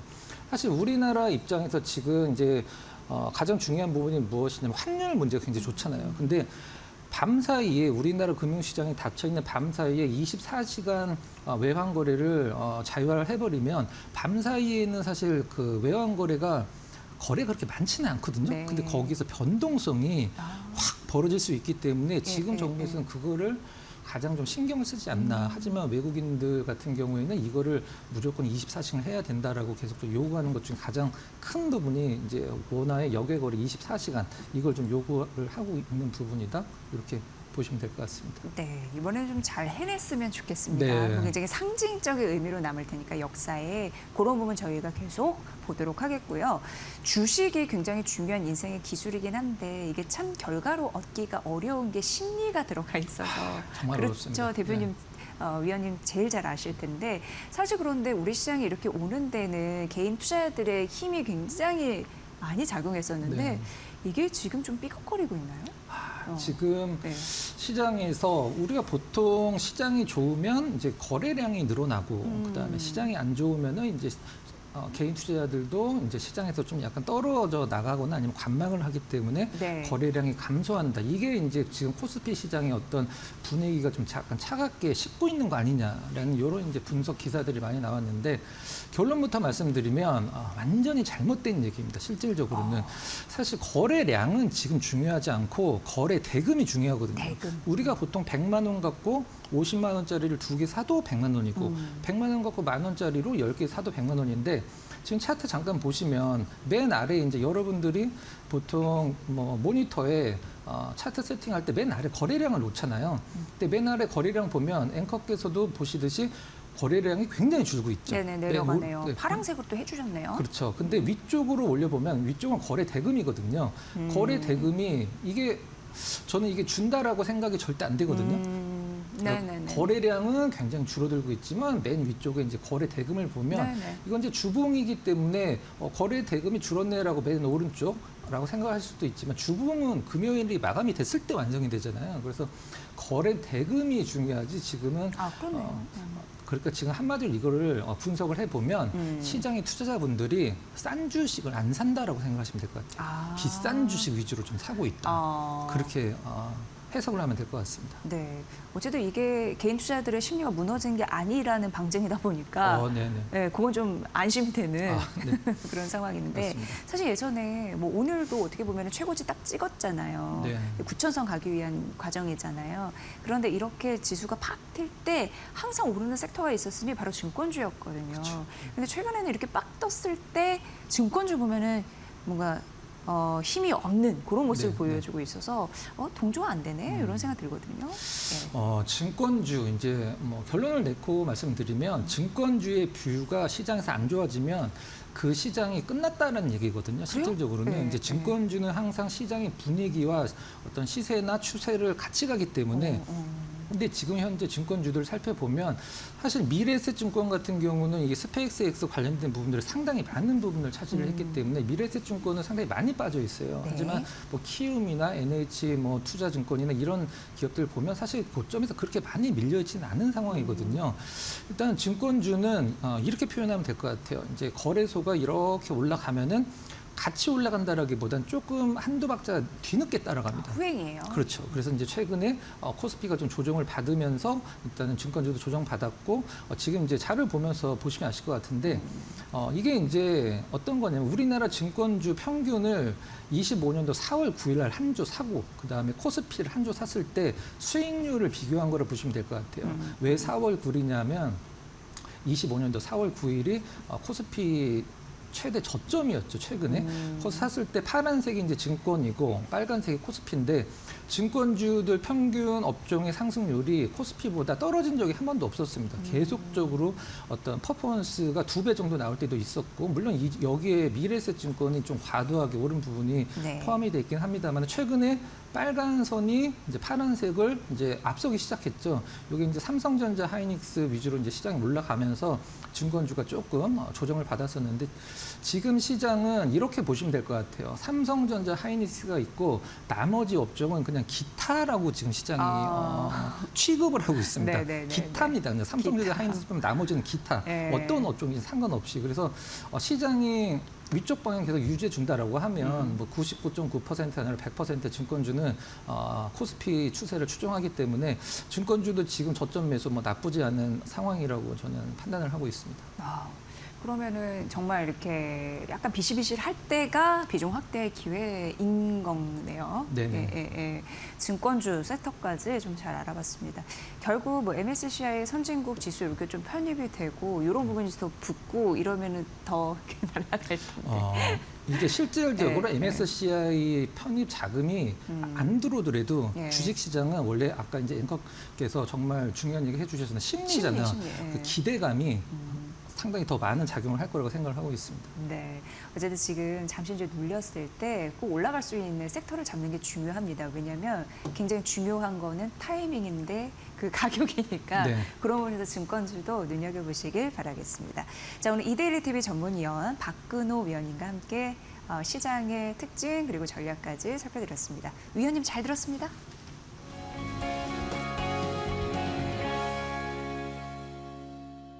오늘은 LG 에너지솔루션 기업 분석을 좀 해드릴 텐데 사실 이제 중국 기업과 특허 분쟁이 있었는데 거기에서 LG 엔솔의 손을 들어줬습니다. 승리한거와 마찬가지인데 그렇다면 이게 어떤 산업적인 영향을 미치게 될지 그런 부분에 대해서 저희가 윤석천 경제평론가와 함께 알아보도록 하겠습니다. 어서 오세요. 네, 안녕하십니까? 네. 그 중국 기업 이름이 신왕다? 네. 예, 근데 약간 우리에게는 좀 낯선 기업인 것 같아요. 네. 예, 자주는 언급이 안 돼서. 네. 근데 어쨌든 좋은 결과가 나온 것 같은데 네. 이 기업이 어느 기업인지부터 좀 말씀 좀 부탁드릴게요. 예. 그래도 글로벌 예. 배터리 순위로 보면 한 10위 정도 되는 10위 업체예요. 돼요. 써너다라고 보통 우리가 얘기를 하는데 예, 예. 이 회사랑 사실 그 특허 분쟁이 겪었던 게 한 2년 전입니다. 근데 그 독일에서는 다 3번 전부 다 승소를 했었거든요. 근데 써너대가 여기다 좀처럼 불복을 하지 않았어요. 그러니까 그 뭐라고 할까요? 이 계속 자기들이 그 자기들 특허가 뭐 특허 침해를 하지 않았다 이런 식으로 하면서 계속 그 독일 법원의 어떤 뭐라고 할까요? 그 결정을 갖다가 무시하는 태도를 계속해서 견지를 해왔었는데 마침내 올해 6월 11일이죠. 바로 얼마 전에 LG 엔솔과 중국 10위권 배터리 기업 써너다 간 전격적으로 특허 라이선스 계약이 체결됐습니다. 2년에 걸친 어떤 글로벌 특허 분쟁이 마침내 이제 마침표를 찍었다라고 얘기할 수가 있는데요. 이거는 어떤 의미가 있냐면 먼저 결론부터 먼저 말씀드리면 단순한 이게 합의를 넘어서 지식재산권이 사실은 판도를 뒤우는 데는 어떤 핵심 무기로 등장을 했다. 네. 그걸 갖다가 보여주는 상징적인 사건이다. 이렇게 말씀드릴 수가 있습니다. 네. 예, 예. 그러니까 2년 동안 특허 분쟁을 치렀다고 하니까. 네. 예. 근데 뭐 긍정적으로 판단이 나왔다는 건데 네. 최종 합의가 이제 된 거죠. 예, 어떤 그렇습니다. 내용으로 좀 됐는지 들어볼게요. 예. 예. 그 신왕단은 LG 엔솔의 그 배터리 전극 조립체 구조, 그다음에 분리막에 관한 핵심 기술을 갖다가 무단으로 사용한 것을 갖다가 사실상 인정했다라고 봐야 되겠죠. 네. 이 합의가 말해주는 건 분명합니다. 즉 정당한 사용료, 그러니까 로열티를 지불하는 특허 라이선스 계약을 갖다가 마침내 맺은 겁니다. 이제 그 신왕다 같은 경우에는 LG 엔솔에 자신들의 배터리를 갖다 판매할 때마다 그 뭐 지금 이제 비밀 유지 계약 때문에 사실 정확한 어떤 로열티가 몇 %인지는 갖다 정확히 밝혀지지 않았지만 예. 사용료를 갖다가 내야 된다는 얘기인 거고요. 그래서 이제 양측 합의에 따라서 사실은 뭐 구체적인 금액과 조건은 비공개가 됐고요. 글로벌 소송 및 제재를 갖다가 전면 철회하기로 했습니다. 그래서 이제 라이선스 계약을 갖다가 일단 체결했으니까 LG 엔솔 특허 관리 기업인 어떤 튤립 이노베이션, 여기 이제 특허 관리 전문 기업이죠. 네. 독일, 그다음에 한국 등에서 이제 그 계속 특허 소송을 갖다가 계속 그 제기를 했었는데 그 부분을 갖다가 모두 다 처리를 했고요. 그다음에 이로써 한국무역위원회에도 사실은 제소를 했었습니다. 그러니까 르노코리아의 그 그랑클레우스, 그다음에 몰보코리아의 EX30 등 신왕다 배터리를 탑재한 차량들에 대한 불공정 무역행위 조사 역시 함께 철회가 됐습니다. 이로써 이제 판매 중단이라는 이들 두 회사는 최악의 어떤 위기를 갖다가 일단 넘기게 된 거죠. 예, 예. 네. 사실 이렇게 기술력으로 글로벌 점유에서 어떻게 보면 싸움을 하는 그런 기업 같은 경우에는 특허 굉장히 중요하잖아요. 예, 그렇습니다. 사활을 걸면서 그걸 지키려고 하는 노력이 필요한데 네네네. 불필요하게 혹은 악의적으로 이렇게 기술을 탈취하면 안 된다는 걸 좀 명백하게 보여준 예인가 이런 생각도 들고요. 예, 이게 사실은 배터리 섹터에서는 처음입니다. 사실 뭐 가령 뭐 반도체 섹터에서 이런 일이 벌어졌다라고 하게 되면은 이거는 뭐 말이 안 되는 소리죠. 대부분 우리나라 기업들 같은 경우도 퀄컴에다가 엄청난 라이선스를 갖다가 주고서 그 기술을 갖다 쓰는 거 아니겠습니까? 네. 근데 중국 기업들 같은 경우에는 거의 뭐 무단 탈취를 했다라고 봐야 되겠죠. 어쨌든 이번 합의가 갖는 어떤 의미는 한 3가지 정도로 요약을 할 수가 있는데요. 일단은 배터리 특허 수익화 모델이 실증이 됐다. 이 부분이 첫 번째 얘기겠죠. 그러니까 LG 엔솔의 기존 입장은 뭐였냐면 기술 탈취는 좌시하지 않는다. 정당한 대가를 받아내겠다는 이런 어떤 원칙을 갖다가 천명했었는데 그것이 실제로 시장에서 통한다는 것을 갖다가 이번에 어떻게 보게 되면 완전히 실증을 했다. 이렇게 얘기할 수가 있는 거고요. 그렇다라고 본다면 LG 에너지 솔루션의 수익원은 기존에는 이제 제조를 통해서 배터리를 판매해서만 수익을 얻었잖아요. 네.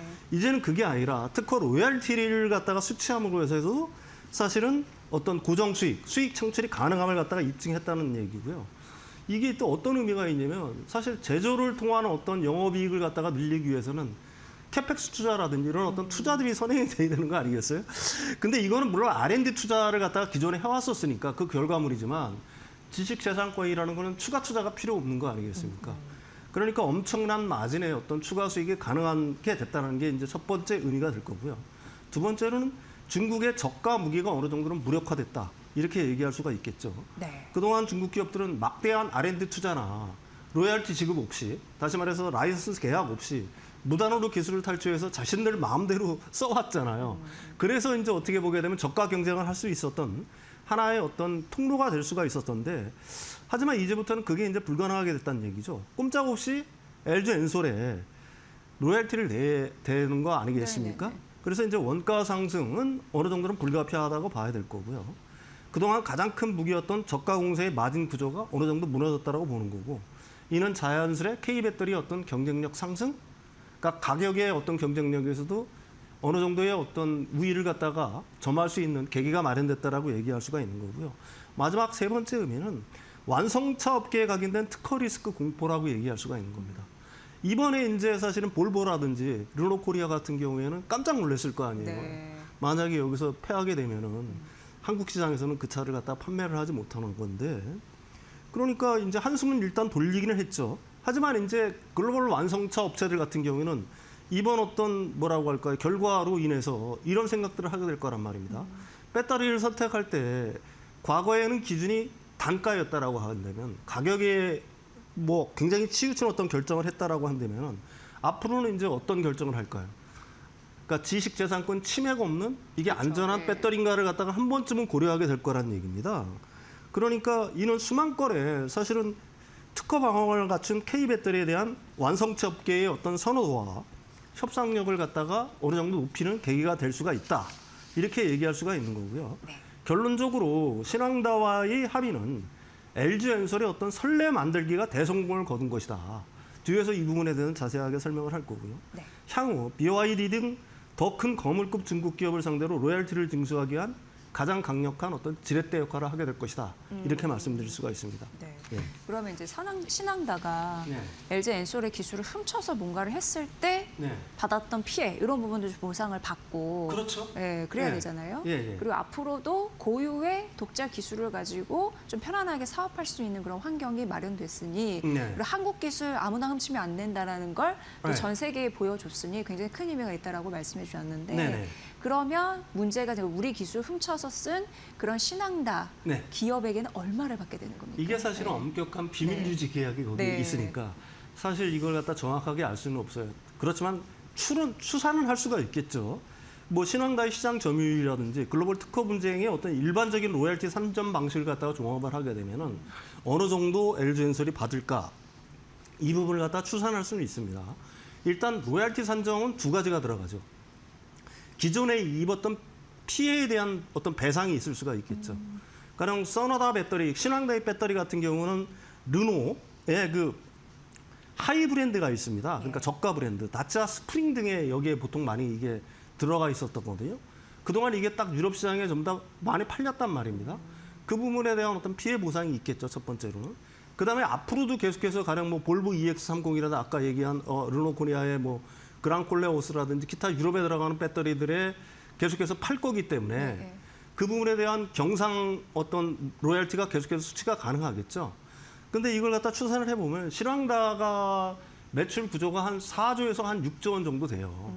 근데 이 중에 이제 유럽으로 판매하는 것들, 그 부분이 이제 중국 뭐 내수는 어차피 못 받으니까 유럽으로 판매하는 것들 기준으로 놓고 보게 되면 한 1조 원 정도가 된다라고 합니다. 네.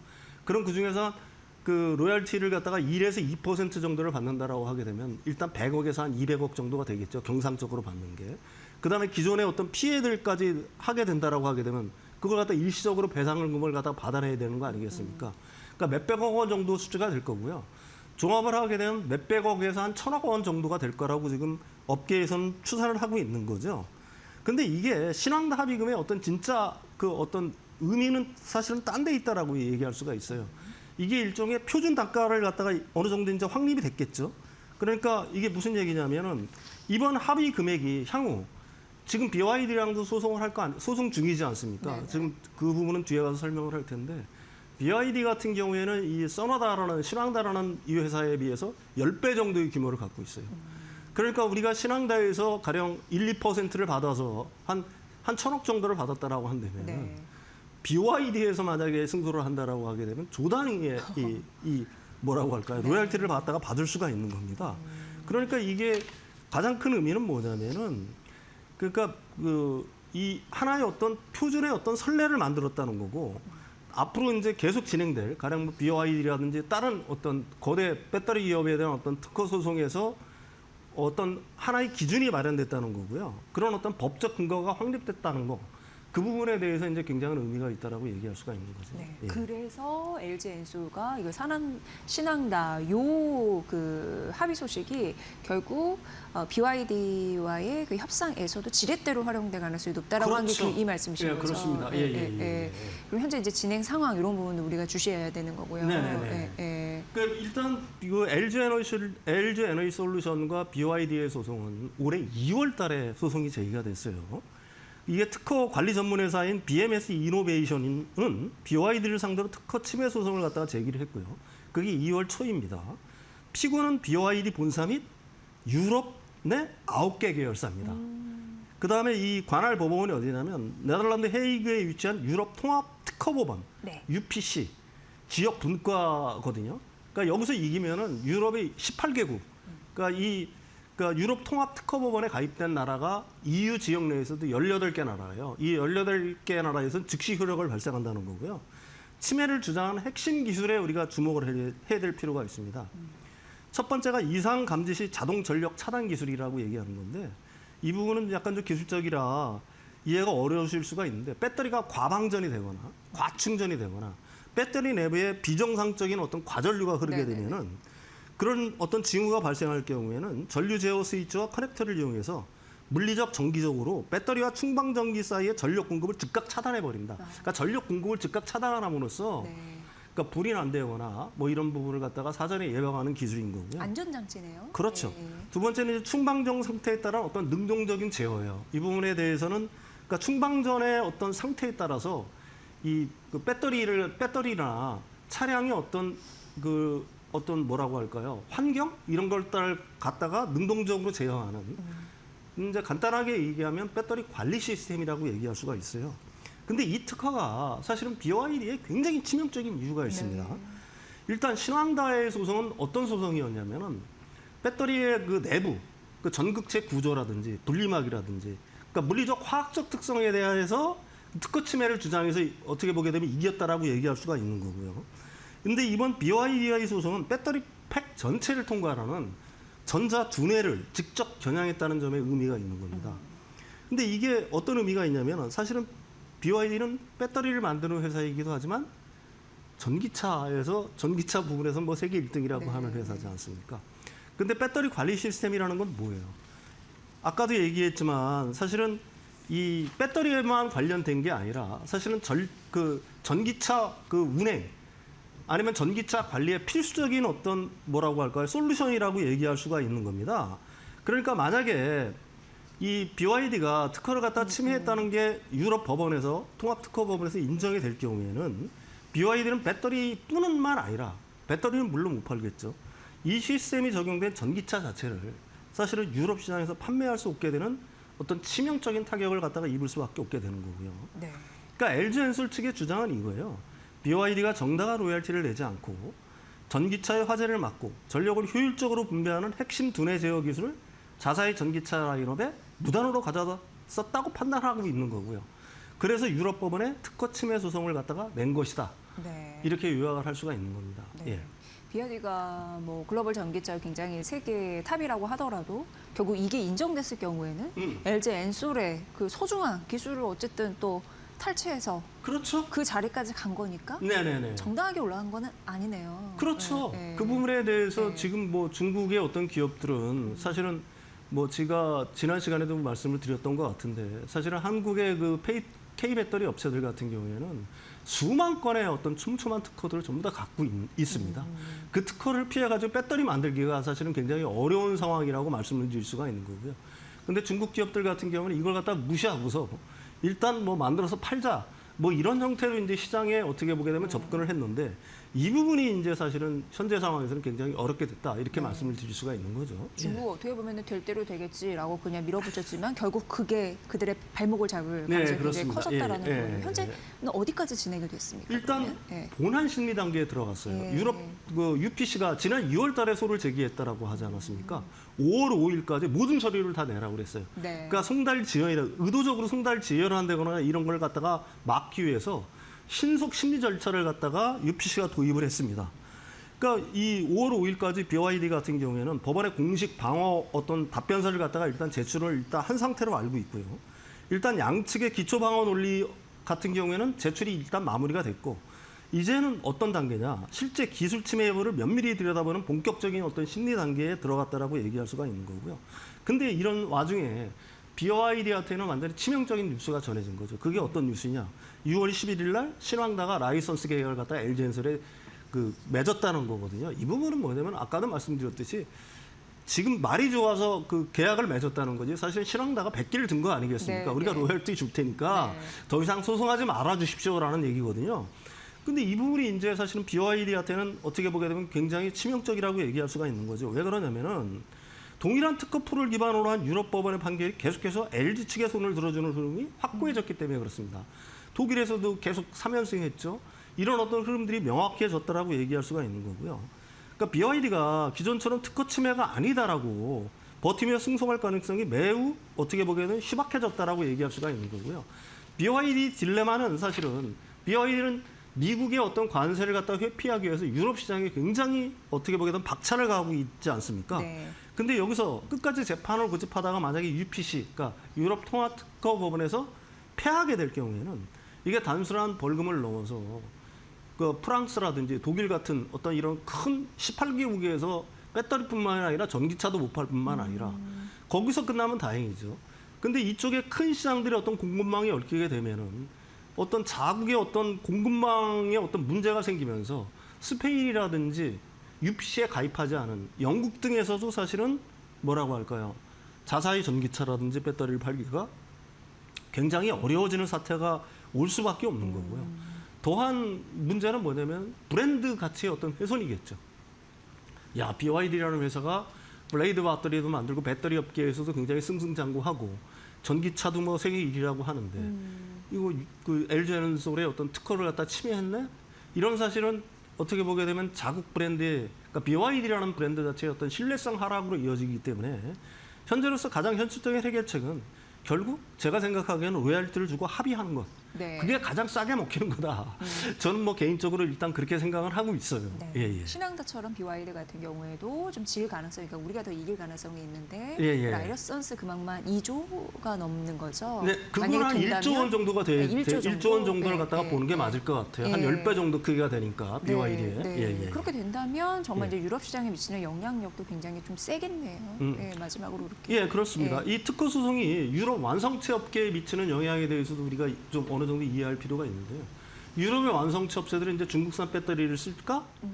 그러면 이제 고민을 하겠죠. 그럼 두 가지 선택이 있을 겁니다. 하나는 지식재산권 문제가 너무 복잡하게 얽히고 잘못하면 뭐 전기차도 못 팔 수가 있는데 그냥 한국산 배터리를 쓰지. 이게 이제 가장 좋은 선택지고요. 그래도 나는 중국산 배터리를 쓸래 하게 되면은 그 배터리사한테 뭘 요구를 할까요? 나중에 지식재산권 문제가 터질 때 니들이 다 책임을 져라. 예. 가령 뭐 리콜 비용이라든지 기타 각종 소송 비용이라든지 이런 것도 니들이 다 책임을 져라라는 면책 조항을 갖다가 계약서에 넣을 거 아니겠습니까? 그러니까 이 지금까지는 사실 이 배터리 산업에서 지식재산권을 갖다가 거의 무시하면서 중국 업체들이 막 달려들면서 세계 시장을 갖다가 어떻게 보게 되면 점유율을 갖다가 늘려왔다라고 얘기할 수가 있는데 LG엔솔의 이번 특허 분쟁에서의 어떤 사실상의 승리는 사실은 이제 한국 K배터리의 어떤 위상, 그다음에 그 지식재산권의 어떤 가치, 그다음에 지식재산권이 한국 K배터리의 어떤 경쟁력이라든지 아니면은 중국 배터리의 어떤 점유율 확장을 갖다가 막는 가장 큰 레버리지가 될 수 있다는 것을 갖다가 상징적으로 보여주는 사건이다. 그뿐만이 아니라 LG 에너지솔루션 입장에서는 돈 한 푼 안 들이고 이제 매년 고정적인 적어도 뭐 한 몇백억에서 몇천억 정도의 어떤 로얄티 수입이 계속 이어지는 어떤 그런 어떤 좋은 전기를 갖다가 마련했다. 그런 어떤 의미를 담고 있는 어떤 합의다. 이렇게 말씀드릴 수가 있는 겁니다. 예. 이런 국제 분쟁이나 뭐 여러 가지 사안이나 사실 이제 법대로 해 이게 굉장히 중요한데 예, 그렇습니다. 법적 태도의 이런 부분에 대해서 보호받을 수 있는 게 좀 확실해야 되겠다. 네네네. 이걸로 이제 먹고 사는 기업이기 때문에. 네, 그러니까 K배터리가 LG에너지솔루션이 유럽에서 소송을 제기한 이유가 있어요. 유럽은 선진국이지 않습니까? 네. 사실 이런 신흥국에서 하게 되면은 중국하고의 어떤 싸움에서 글쎄요, 굉장히 많은 시간이 걸렸을 거예요. 네. 그런데 유럽 법원 같은 경우는 특히 중국을 갖다가 견제하려고도 하고 있고 그런 의미에서 LG에너지솔루션의 이런 어떤 특허 소송 제기는 뭐 유럽 입장에서는 어떻게 보게 되면 굉장히 반가운 뉴스일 거라 저는 속으로는 그렇게 생각할 거라고 생각을 하고 있습니다. 네. 예. 이게 또 실적에 어떤 반전을 만들어낼지 네. 두고 봐야 될 것 같습니다.